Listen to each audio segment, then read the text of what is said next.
All right, so this is a 2016 F-150, but it will be the same from 2015 up until 2020.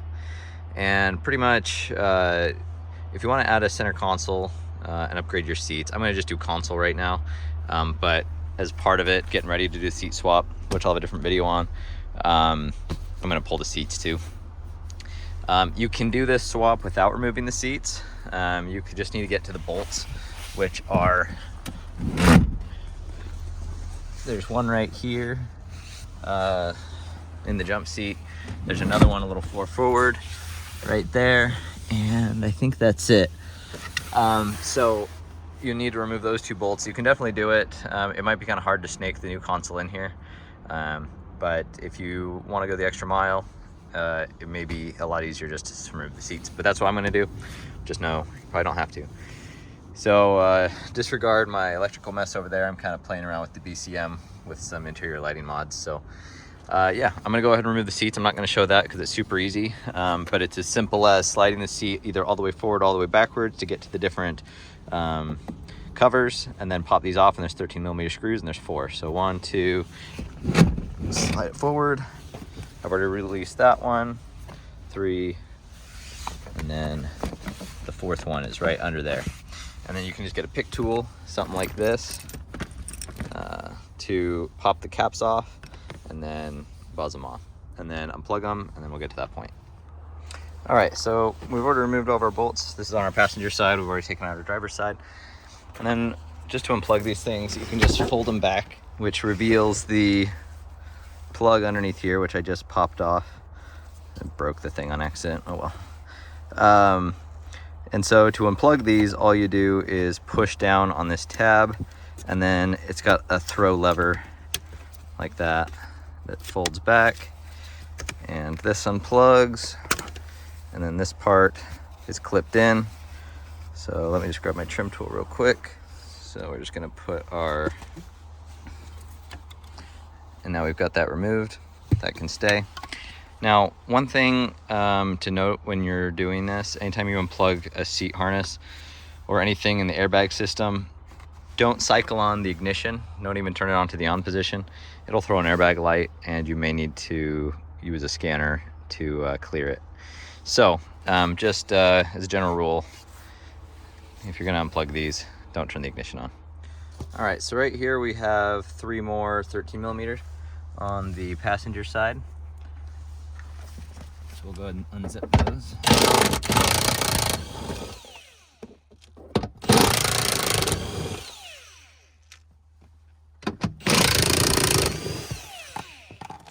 And we will save these screws.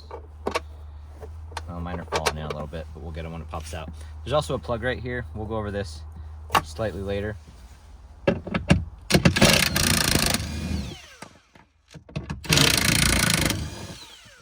Now our console is good to be removed.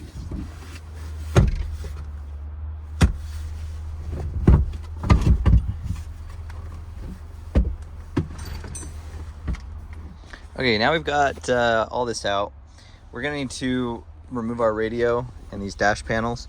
Now, I've already started doing this because earlier I was working on doing a Sync 3 upgrade, and I put this 8-inch screen in because I originally had the 4-inch screen. I'm going to be switching this out for a panel with the correct controls, but I've already left it all undone, so I wouldn't have to do it over again. But pretty much the gist of it is, if you have this style that doesn't have the speaker, you're going to pull up this little rubber mat. If you have it, back here is going to be 2 7mm, so that would be, if you have the one with the speaker, they're back here.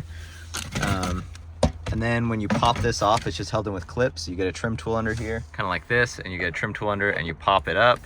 This will come out, and then there'll be 2 more 7mm right there. And then this whole unit is just held in with clips, so you just pull.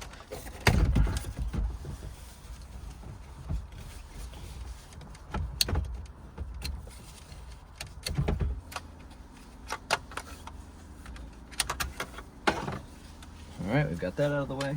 Now from here, you're gonna have 2 7mm, which I've already removed, and then you can't pull it out quite yet because they are held on by these panels, which are now, we just have to pull them out. They're just held in with clips. Now we are not reusing these panels because they don't have the cutout for the console right here, but we are probably gonna have to overhaul, in fact I know we're gonna have to overhaul all of these outlets because they're all different, because the one I pulled this from was a Lariat. They may or not be present or the same on yours. So anyway, we'll go ahead and pull these out. Before we do that, I forgot to mention that there is a 7mm screw just on the driver's side, right back here. Now this whole panel can come off, which is clipped into the bottom. Like that. We will not be needing this anymore. So now we can remove these, which are just held in with clips. I've already removed this one.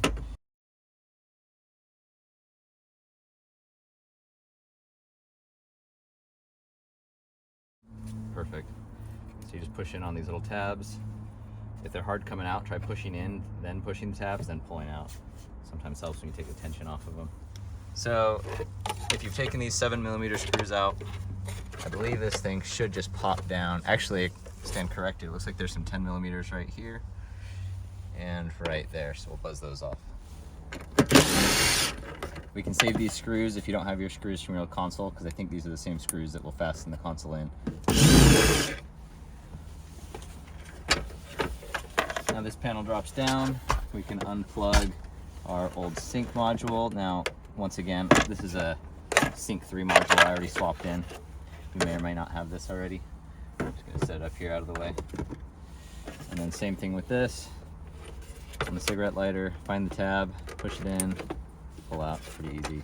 We no longer need this piece. Now, if you had sync 3, or if you're doing a sync 3 8-inch screen swap at this time, you're gonna notice that the USB cables that come down to the port, the hub, are different.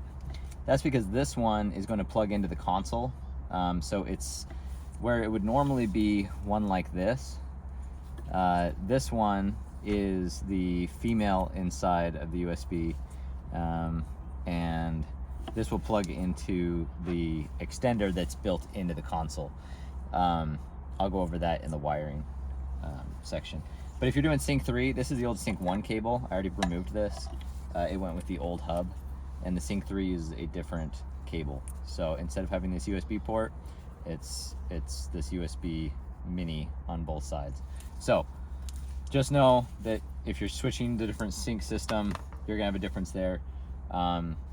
If you're using your old hub, I think you can swap it in. You may have to expand the hole a little bit, but this may be a little bit different than how you're doing it. Now, in preparation for the console to install, we don't have to do much, but there's a few things you might want to consider. Back here is the ducting for the heater and air conditioning. This is going under here.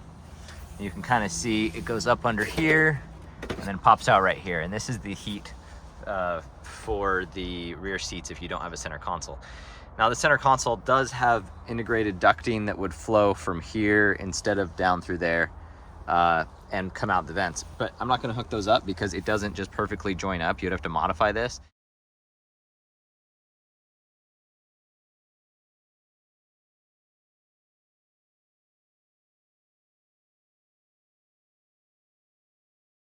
And then you would get some weird noises and whistling, and you'd probably lose air pressure because you wouldn't get it sealed quite right. So I'm just gonna leave all this intact. I'm gonna pull the ducting out of the old one. I don't actually know if you even have to. It might not be in the way, but I removed it so I have more room for running wires when I hook up my electrical. So I'll show you that here shortly. The brackets should be the same. These are the bolts we were using, but these are the ones we're going to use. So they're all there, but we won't be using the old holes. On this one, same thing. Right there is the hole that we're gonna use. And then on the front, we'll be screwing into these here that we removed, those 10mm. All right, so for the parts you're gonna need, obviously you're gonna need a console, but there's a lot of parts to the console.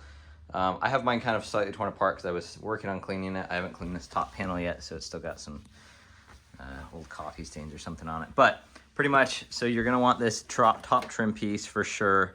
That's not cracked. They're really fragile and they scratch really easy.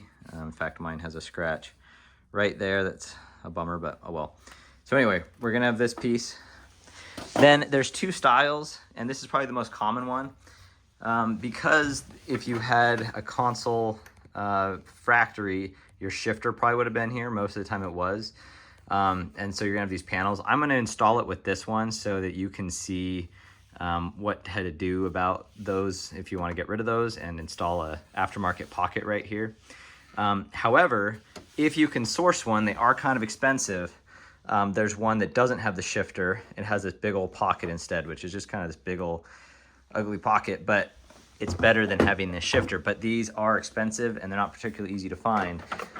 So if you were to swap that out, it would look something like that, right? So you're gonna need your console. Like I said, mine's a little torn apart right now because I was chasing down the wiring and making sure all the wiring was figured out before I do the install.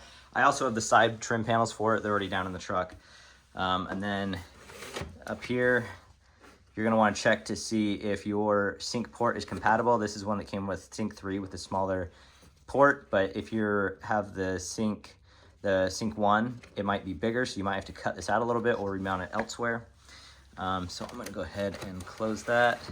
And then the last thing we're gonna need is, well, not the last thing, but the last big thing we're gonna need is replacement of these little pillar trims. And so the difference on these is they have the cutouts like right there that will go around the console. And mine in the truck is not wired for the power adapter. So I'm gonna swap this out. And then also mine is 4-wheel drive and this one's 2-wheel drive with just a locker. So I'm gonna swap that out, but I do have this trailer backup controller, so I'm gonna leave that. And then all you have to do behind here are those little black tabs with those little 3 fingers. You just push a few of those out and then it'll pop out and you can overhaul them.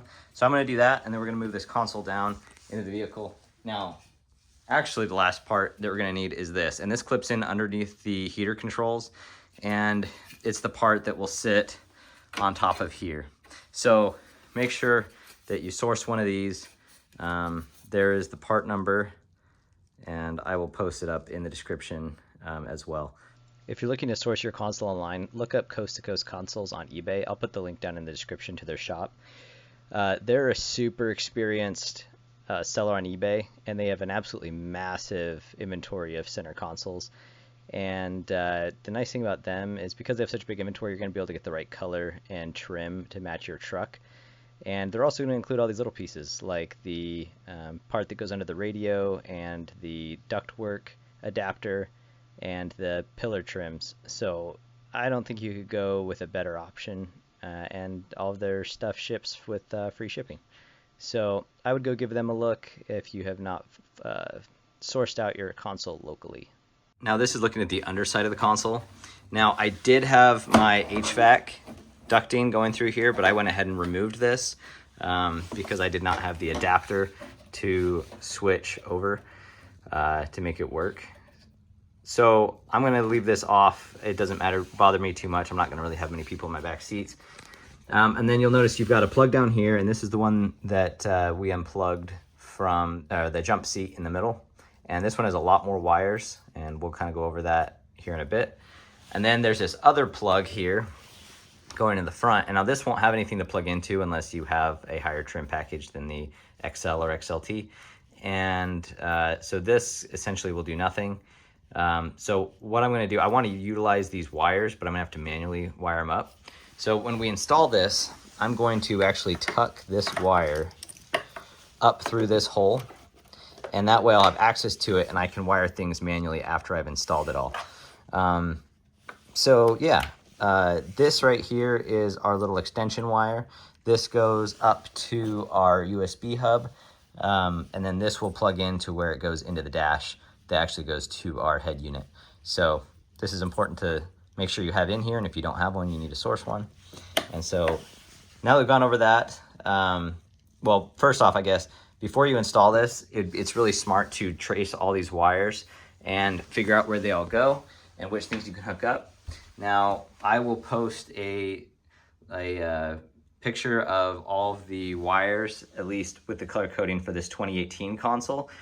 They might be different in your console based on the year, but probably the same. So for example, I traced down where this USB hub is that powers these rear USB ports so I can get these wired up.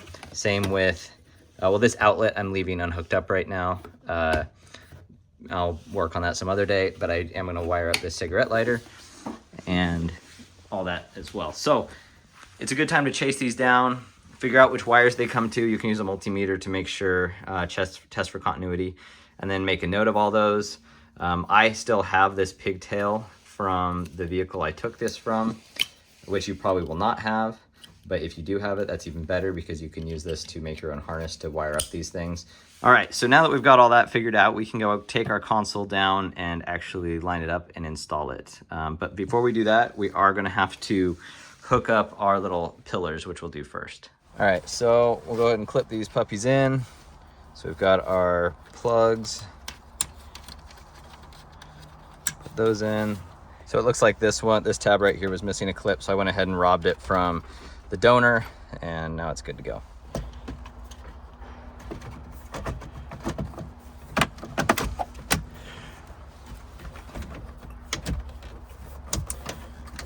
On the right side, same thing. This one has a dummy plug for if you add the adapter or the inverter later, which I might be tempted to do.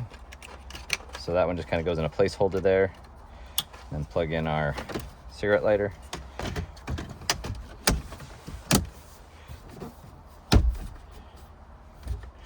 Perfect. So those are in. We are, I believe, about ready for our console. I'm gonna go ahead and set this console in. I've got this wire flopped over to the side. I've got our USB for our sync right here. And then this is part of my sync adapter. That's gonna go into our hub and then our cigarette lighter. We're just gonna make sure these aren't getting pinched and tucked away. So I'm just gonna put them right up in there. All right, so we'll just kind of set this in here loosely. Get it over the brackets.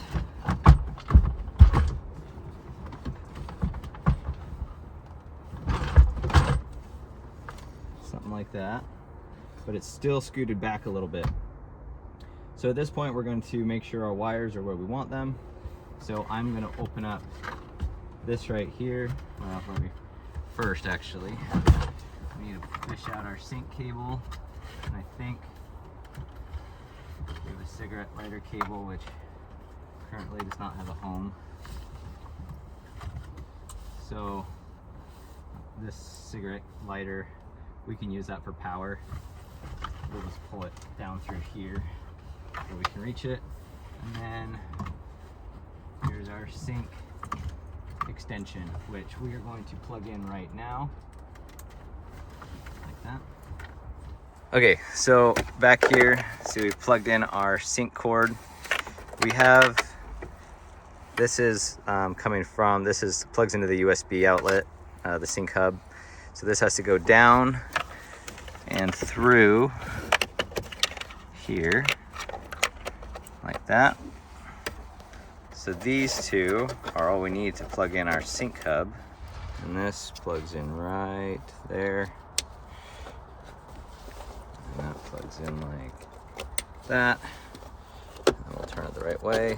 And it should just snap in like that. We want to hook up the electronics, which this is totally optional, but it is really easy, mostly because if you had the jump seat, you probably had a plug going into it that looks something like this. And it's the same plug that goes into the side of the console on the passenger side. And when you plug that in, it already has the wires for the lights. So we have our little light right there. We have that light in the cubby, and then the cigarette outlet there should work, and that cigarette outlet should work. Just because it has, at least some of the wires, obviously there's more wires on the console side that came from the Lariat or whatever rig you got this from, but the bare bone basic necessity stuff is already wired up. Now if you have an XLT or something that is a little bit more bare bones, doesn't have that stuff, you can it's as simple as getting terminals and just clicking in and putting the right pins in and then running those to power. And you're going to want to run those to the energy saving circuit, which is the one that will shut off after the doors are closed, or if the door is left open, it will shut off after like 5 minutes or something like that. So that's the circuit you're going to want to use for those. Now there's this black wire in there, that's the ground, and you can see that goes through there. Then this brown wire right there is for one of the cigarette lighters, and then this green and white one is for the other cigarette lighter. Now the main thing that is not hooked up yet is on my console I have these two USB ports back here, and I want those hooked up. Now they use the same ground, so I don't have to do anything with that, but I do need to hook up the power in wire, which is this, you can see this gray wire with an orange stripe. Now this is my donor pigtail. This is the one that was coming out of the carpet from the lariat that I pulled this console from. And I have right here that wire. So all I need to do is pull it out of this plug, depin it, pin it into this one, then wire it up to ignition on electricity, and then it will work. The other thing is that I had underneath here, if you remember, there was a cigarette lighter outlet that is now not being used for anything. And I was gonna pull it through here, but it just wasn't quite long enough. And so that was, that's a 12 volt always on straight to the battery. And it felt like a shame to put that to waste. So what I did is I cut the end off of it and I hooked it up to this wire. So this wire, it's just a positive and negative wire that's going all the way down and then underneath the console, and it's going directly to that cigarette lighter. And that's all this is. So now I've got constant power here, but I don't want constant power because that's a good way to drain your battery if you leave something plugged in or turned on. And also I'm going to have this running my my dash cam, which I have the wire routed, and it goes all the way down the pillar through the floor, comes under here, and there's a USB cable in there. I want that powered whenever I turn the ignition on. So I want to turn this from a always on to ignition. Now it's not that hard, but you do need an ignition on cable. And the one I'm going to use is actually the same one that is used for the lights inside, and that's that yellow and green cable. So pretty much what we're gonna do is tap onto this yellow-green cable, and then those are gonna go to power a relay, which will then send the power when the relay is turned on. It's gonna send the power through here to a fuse box that I'm gonna mount inside the here. And I'm just gonna mount it to this front side. And then I can have all of my auxiliary stuff wired to that. So for example, if I wanna have more USB ports or like a phone charger, you name it, you can have that wired off of here. Interior lights, stuff like that. So I'm gonna go ahead and do that. But just a good thing to keep in mind though is you're gonna have a lot of plugs here that are not gonna be used. These wires right here are for the interior ambient lights if your console came equipped with them, which mine did. That is quite a project to hook up, so you might not want to tackle that. It's a lot harder than it was in prior generations, but yeah, anyway, that's kind of what we got going here for wiring up. Super simple, and everything else should be wired up already. All right, so the electrical's all hooked up. I'll just show you quickly what I did. Now it's gonna look like a little bit of a rat's nest in here because it's just under the console. This will never get seen, so I didn't bother with real good cable management.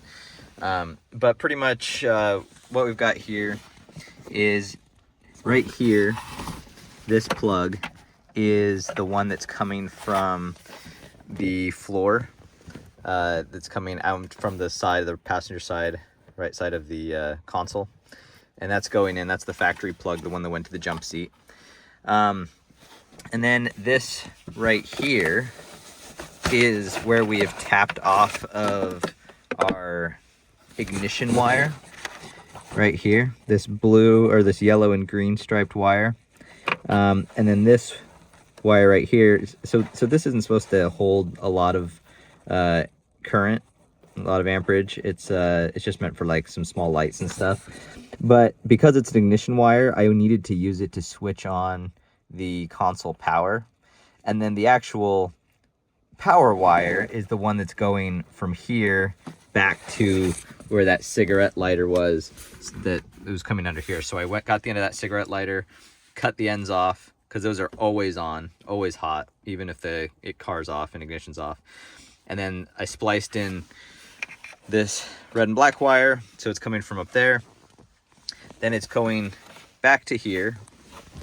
And then I drilled a hole out and ran some conduit in this spot. And this, I believe, is where you would either have, I think that's where you would have the slot if you had a push start. Or maybe that's where a media hub goes or something like that. I can't remember, but in this particular console, this isn't being used for anything. So I drilled a hole right there so wires could pass through. And normally I'd like to have this concealed somewhere, but there's no real good place to put it on the 15 to 20 consoles. And I wanted access to this little fuse box that I added in. So anyway, the wires from that are powering all of the power for the console are going from the cigarette lighter through these wires right here into this relay. And then after that little skinny wire that we tapped off on that yellow and green wire, that's all that power does on that little skinny wire is switch this on so that the constant current can continue to the fuse box. So you turn the ignition key, it allows the high amperage flow into this fuse box. And then from there we have all of our auxiliaries coming off. So I've only wired up 3. I've got my ambient lighting that I had to hardwire myself. And then I've got the rear USB that's built into the back of this console. And then I also have my dash camera. So now when I turn my key on, all of this will turn on. And then I have 3 extra spots that I can add other things if I want. So if we take my key here and turn it to the on position, we should have my dash cam turn on. Takes a minute. There we go. Okay, so we've got that going. We also have my ambient lighting, which I have hooked up down there, and it's in the doors. You can't really see it that well during the day. And that is not the OEM one. I utilized the OEM modules, but I had to wire my own LEDs because they utilize a LIN bus signal, which is what these white wires were. I wired it all up to run the LIN bus signal that tells what light color to use for like the RGB LEDs and all that. But turns out I can't really make it work with this version of the XLT because it's a base model XLT, and the BCM is different than like the higher trim. Anyway, so I'm not going to talk about the ambient lighting in this video, but so pretty much the wires that are coming out of that little fuse box back inside of here are going to this voltage adapter, and this is for anything USB run, because USB ports are supposed to put off 5 volts, not 12. So if you just ran USB and spliced it into a regular 12 volt signal, it would fry whatever you're running. So pretty much this thing right here, this little module that I bought online, it adapts it from 12 volts and steps it down to 5 volts, and it's got this USB that comes off of it, and then this is going all the way under my console, all the way up here, and then it's going to my dash cam. So that's how I wired that.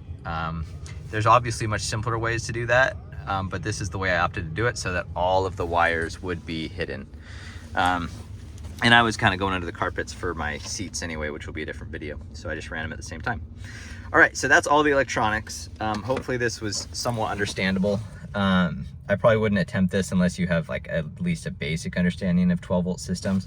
You don't need to be a pro, but you definitely want a relay in here so that you can use ignition power to power all this so it doesn't drain your battery. All right, so now all we need to do is put this top back on, and then we can install our console. So now we want to get our trim panel on the top here, and that will finish us off. So we'll lift up our lid, and we will get our top panel. And we don't need to do anything with this module under here. That's from the old vehicle. It's for the antenna and will not apply to this vehicle. If you have the interior ambient lighting like this, these 2 cables right here is where those would plug in, right there and right there. So I'm gonna hook all that up later. So I'm just gonna tuck that out of the way for now. And then the way this works is it's got 2 clips or 3 clips on each side. And so you just line these up and push down. And then we're gonna put in these 2 7mm screws. And then we'll take our bigger top trim piece. Now I can throw my little rubber liner in there. Now, because this was a console shift, it would have been right here, you're gonna be left with these indicators here and this empty hole, which is not super good looking for a nice truck. So I've designed these filler pockets, and these are 3D printed out of carbon fiber reinforced polycarbonate. So this isn't like cheapy plastic that'll just melt in the sun. This is rated for high temperatures and a lot of impact rating, as well as cold temperatures. So this is gonna withstand just about anything you throw at it. And then I've also got these laser cut mats that go inside of it. And then it's got this double-sided tape. And the lip of this is big enough to cover these letters. So you can peel off the tape, and then it just pressure fits right down in there. It's a nice tight fit. And we've got a little rubber mat we can put in there. And then that's an option right there we can do. Now, that's definitely the cheapest option. However, if you want to get real fancy with it, I do have one of these panels that you can switch out, but these are quite expensive and sometimes hard to find. So, but I've happened to have one, so I'm going to swap it out. Something I should have mentioned is don't attempt to slide this whole console forward until you've secured your whole top panel here. And the reason is because it has these tabs that clip in down here, right into that gray slot.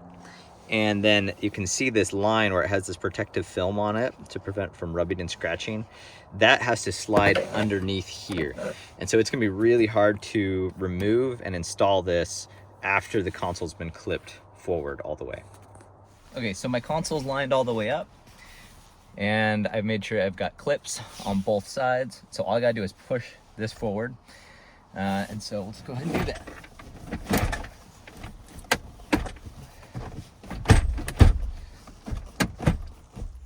From here, we can go ahead and install our little trim piece right here that goes above the console.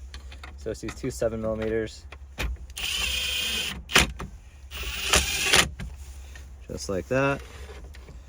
And that way it's all pretty smooth. One thing I should mention too about this is that when I got mine, it had been sitting outside, I think. So it was really like crusty, and like you could hear like little bits of dirt getting scratched around in there. Before your console's in, I should have mentioned this earlier, but before your console's in, it might be a good idea to clean these tracks out. They're just plastic, these tracks and underneath, which is easier to get to when the console's out. And from there you can go ahead and clean them. And then I took some white lithium grease and lubed up the tracks on the underside where you would not see the grease when it's installed. And that has just helped a lot to make it a lot more smooth, just like that.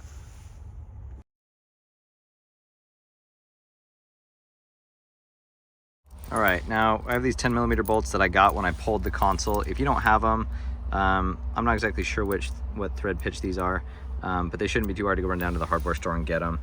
And then they just go in each of these brackets. And keep in mind, these are the different holes that we used when had the jump seat installed. And then way up in there, these are those, you should have these 2 10mm bolts because they are the same ones that we're holding in the little panel down here, the little cubby. So you should at least have those 2. So if you have those 2 screws, you can take those down to the hardware store and get, what would that be, 4 more, and then you should be good to go. So I'm gonna go ahead and put those on, snug these down on both sides. Now, you'll have 2 of these. These are the side panels that clip in along here. Now it's easy to lose these little clips, and then these just line up and clip in there, and then that 7mm bolt that we removed from under there goes through there.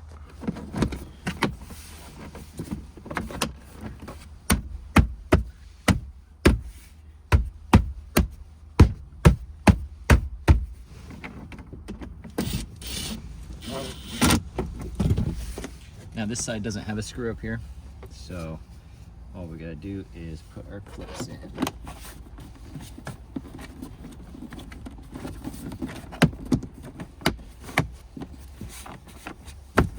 Once you've gotten your 10mm screw fastened in under here, the last thing to finish it off is get this trim panel if you have it from the console you pulled. And it's got this little lip under here that slides underneath first, and then you just push up and it clips in like that, and that just covers that bolt.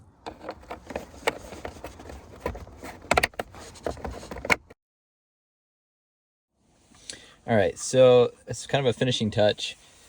Since I went with this, I was able to locate this big old pocket panel, so I don't have to deal with the one with the shifter. This is really a big space that's kind of ends up being a catch-all for garbage and stuff, and I don't really like how it's hard to keep things organized here. So I've gone ahead and designed this modular storage system for the consoles. Pretty much the way this works is it just sets in here, and then I've got various different fillers, that modules you can call them, that pop in here and serve different functions.